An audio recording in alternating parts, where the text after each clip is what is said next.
this relationship really sort of takes off in the 1950s. After independence, as you know, India had a very close relationship with the Commonwealth countries, particularly with the British. Up till, I would say, the early to mid 50s, India's main anchor for its foreign policy was really the West, within a non-aligned sort of approach. The turning point really comes in 1954 when the United States takes a rather critical decision to forge an alliance with Pakistan. And that was done in 1954. It really shocked Indian security. It created a two-front problem, as we know, which continues to impact us today. You had China in the north, you had now Pakistan flanking the east and west of the Indian peninsula. And this was not just a Pakistan by itself. This was Pakistan backed by a major superpower and its bloc. That really sort of was the turning point where the Indian political establishment across parties, the bureaucracy, parts of even the military began to recognize that without a counterbalancing great power, India will never have the wherewithal to resist the pressures that would come from the West and Pakistan.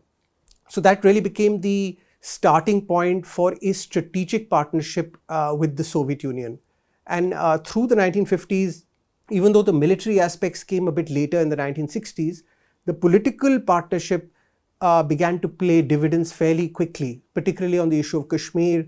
As you know, there were very, very adverse UN Security Council resolutions that were sought to be exercised and passed, which would have been quite damaging for India's sovereignty. So India was able to rely on the Soviet veto, for example, to resist those pressures. And as the crisis with China unfolded in the late 50s, early 60s, there was even a more greater need to have another superpower in Asia that could sort of keep an eye on this rising power on our periphery. So for a variety of geopolitical reasons, Moscow and Delhi found a convergence. Both sides felt that a strong India and a strong Russia or a strong Soviet Union was an advantage for their foreign policy and their outlook for world order. So I look at it as a complementary exercise, like I just alluded to. If you see all the major suppliers or the sources of India's, let's say, military technical stuff that's coming in, you see a lot of the offensive firepower still very, very sourced from Russia. On Russian platforms, you may have other aspects that are rebuilding and gearing it to different. And then you have, of course, a lot of platforms that are coming from the United States, which are more maritime oriented or allowing you expeditionary capabilities, some heavy lift capabilities. So I see it complementary. The United States and its allies have traditionally been reluctant to give India a lot of offensive firepower. Pakistan used to be one reason, but also in a sense that they've had this view that until a state is a formal ally of theirs and has certain commitments on a broader collective security system, they do not share those types of technologies. So we are gaining more and more. But I think I look at it more complementary. So this argument that India is diversifying away from Russia should be actually reinterpreted to say that there are certain things that you need from Russia, which based on the price, technology, political risk, reliability, still is the mainstay. And then you have a lot of extra options that surround and create a force multiplier for your core industrial platforms, military platforms that give you a further punch in your military power.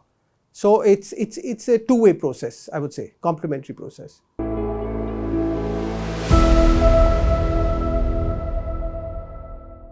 So see, the Ukraine crisis came as of course a surprise and a shock to parts of the Indian establishment, even though the warning signs had been there for over a decade, certainly since 2014, where you've seen the tension rising between NATO and Russia.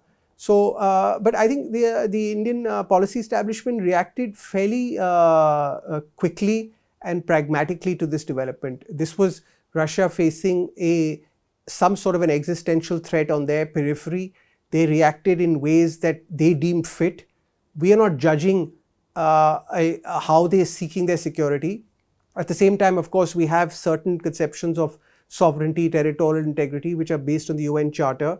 And we also have this idea that states have a right to security. So I think India has been balancing both these, and our position, which is a neutral position, a position that is not endorsing anti-Russian sanctions from the United States, from the West, has been seen by Moscow as a fairly realistic and pragmatic posture.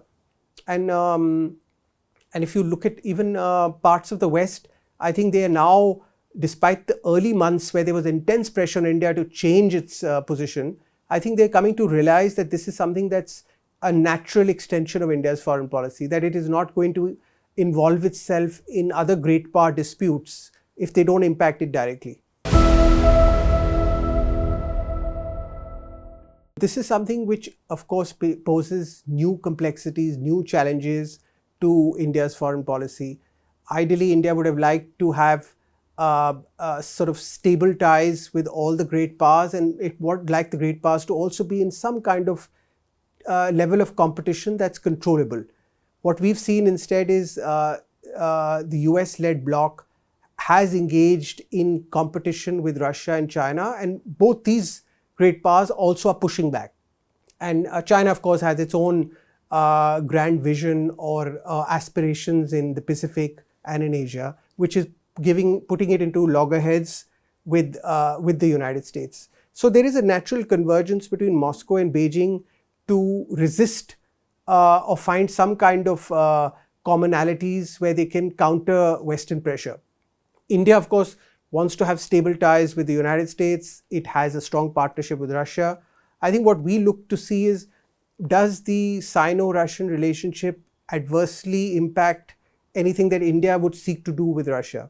So far, we have not seen any major evidence of Russia changing its outlook on India. I think the Russians have been quite clear, even if you look at their latest series of policy documents in recent years, including this year, they give a lot of priority to India, along with China, along with major portions of the global South, who they are now reorienting their economy, their diplomatic presence, and they want to rebuild or reposition the global economy at this greater Eurasian sort of geoeconomic space. So they see China, India, Iran, along with many others, as important partners in this. So Russia does not actually want conflict between India and China and the other powers on the periphery of Eurasia. They would like stability because that gives it a lot of importance as this important sort of transit point, as a shaper of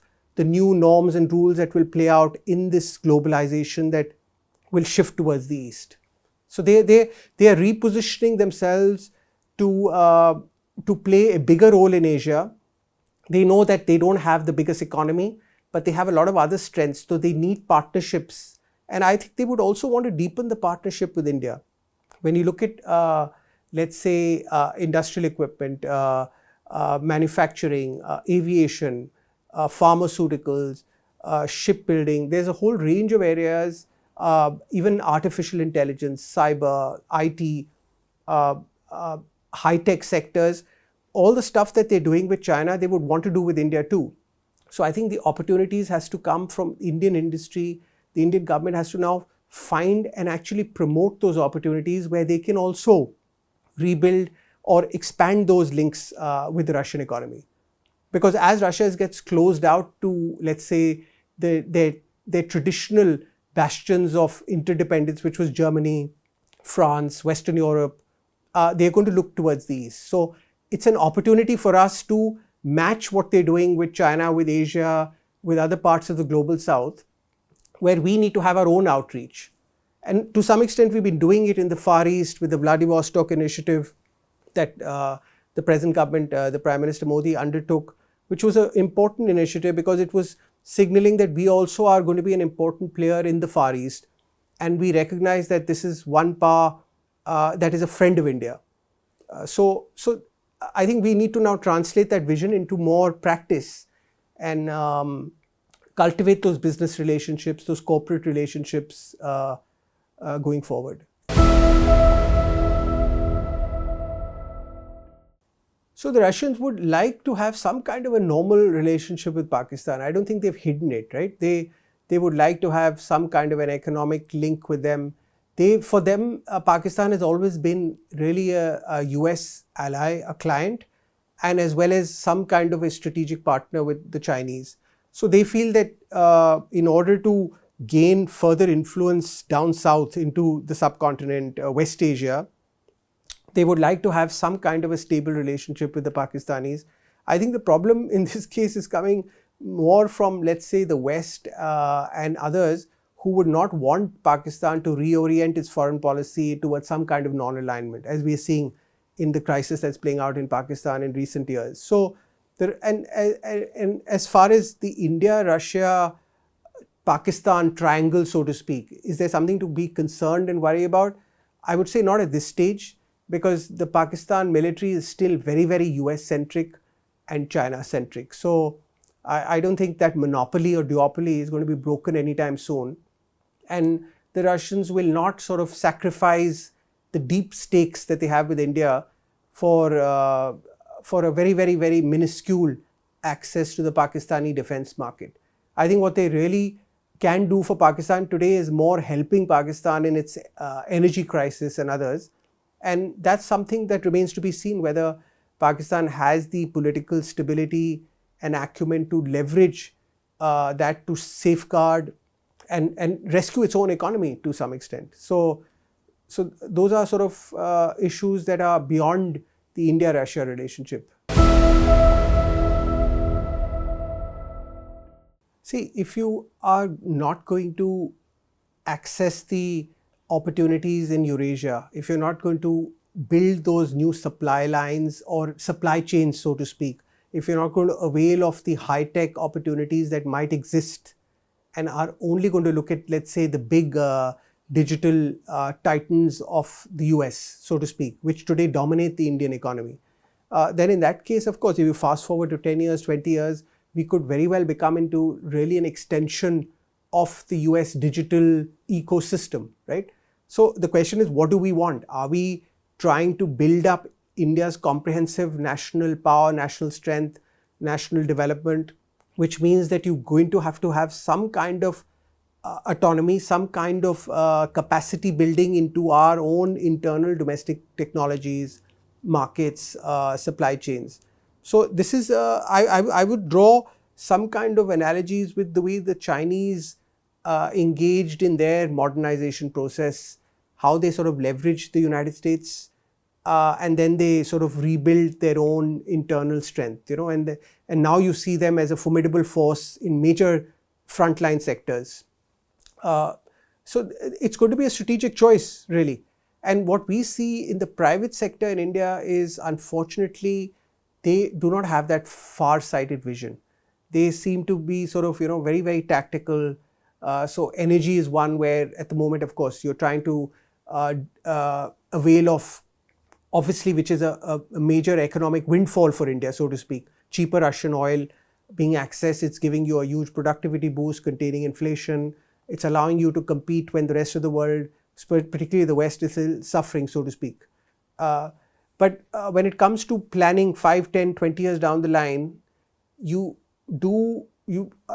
Indian state or parts of the establishment which should be collaborating with the private sector to create some kind of a blueprint, I think that's where missing. Because once you have that in place, you can then carve out certain strategic links with, let's say, Russia and others, where you feel there are opportunities in this space of digital, AI, microelectronics, chips, aviation, a whole range of other sectors and subsectors where you might not want to just be simply a consumer of major Western players, right? Which is what we are today.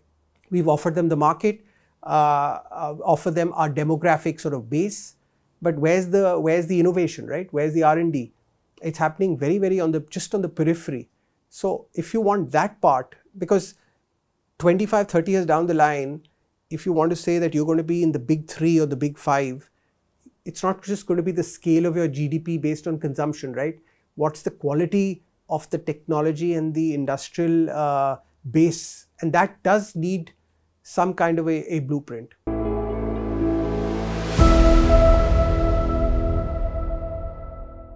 The fact that we pursued our own self-interest and economic self-interest is something where obviously the Russians would expect any independent country to do, right? So we did that. We got an advantage because of the price arbitrage that was available. I think going forward, if we are like, okay, let's take an example that's being playing out, right? You saw recently during the SCO summit where the foreign minister Lavrov was asked about the rupee ruble sort of negotiations that are happening. Now you have obviously a trade imbalance to some extent where the Russian trade surplus with India is building up to the extent of almost $40 billion, simply because we aren't able to export back as much as we are buying from them. And that's another reason which should make us introspect that why aren't we able to tap into new markets in Russia, particularly when their access is drying up with their traditional Western European strongholds. But let's put that aside. What do we do with this particular? So we have opportunities where you can build, let's say, a BRICS currency, a more non-dollar alternative out there. So these are the kind of opportunities that will come into play as the traditional sort of globalization model, which was, let's say, single currency, reserve currency, right, dollar linked, US, EU led kind of a global economic system. I think we're seeing more fragmentation that's happening. India has its feet in many different boats. It has a feet even in with the Chinese economy. Despite everything we say, we still have a massive trading relationship that benefits our growth, allows multiple sectors to continue to operate to some extent. We need the Russians for energy, nuclear, civilian power, electricity. There are a whole range of other access points that can come into play. Of course, the West is a rapidly growing presence in India. So I think where the opportunity lies is, are you going to be able to manage these feet in different boats? Because this is where world order is going. It's going to be a lot more complicated, a lot more fragmented. There aren't going to be these neat sort of choices that you could have that, am I going to go with A or B? You will have to go with A, B and C, right? Depending on where, and sometimes you'll have complicated supply chains where you simply have no choice but to sort of de-risk in some instances, and other instances where take a certain call and go with one player. But on the whole, you're going to have to maintain this sort of complicated foreign policy posture, which, regardless of what the West says, is something which is now quite natural beyond just India, right? Many other countries are seeking to do what India has been doing for many, many decades, and now finding the new world order is once again bringing this into a normal sort of expression of responding to events around us.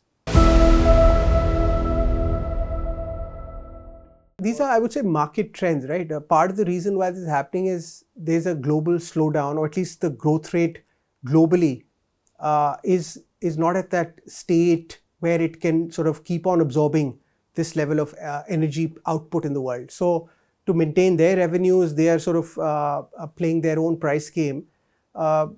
This is something where you're going to have to respond to the market. I would say maybe one smart way would be that whenever you have the next cycle which is bottoming out, build up your own strategic petroleum reserves. To some extent, we could have done it even during this one-year crisis. I think the Chinese did a lot of this, where you could have really used low energy prices to absorb even more and build up your stocks for precisely the times when there's price instability. So, I mean, I'm not sure where you wanted to go with that. It's a market trend, so to speak. Yeah, in my opinion, I got it. Yeah. I mean, is there an angle which you want to cover in this? I mean, I'm coming to that. Yeah.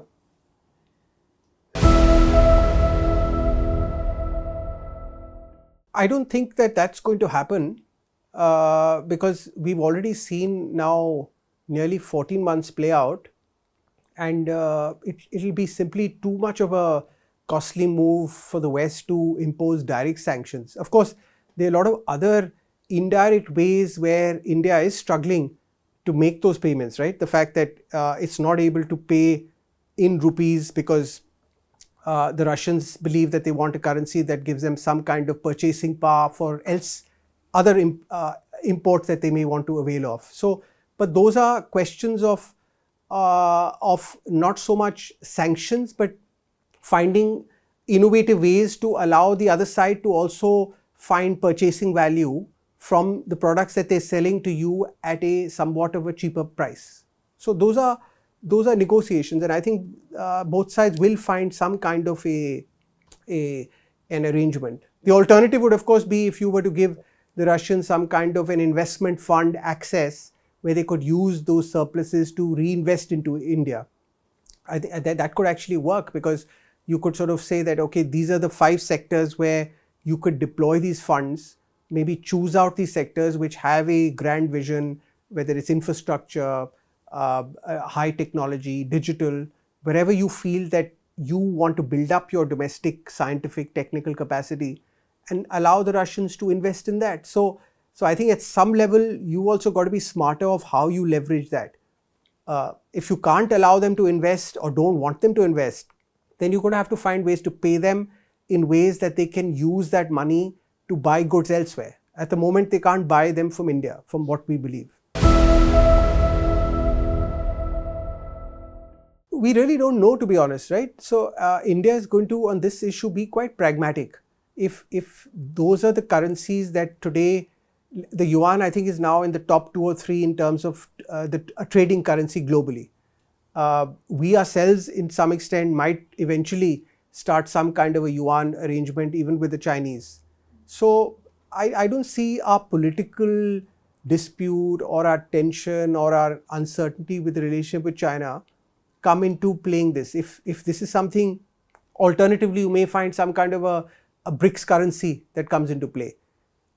We need to find arrangements that transition you away from the dollar system, but yet give other countries the option to use their surplus funds in ways that they can exercise that purchasing power, right? If you're not able to do that, and that defies the whole purpose, right? Then you're saying go back to the dollar or stick with a currency that still has very limited circulation, which is the rupee.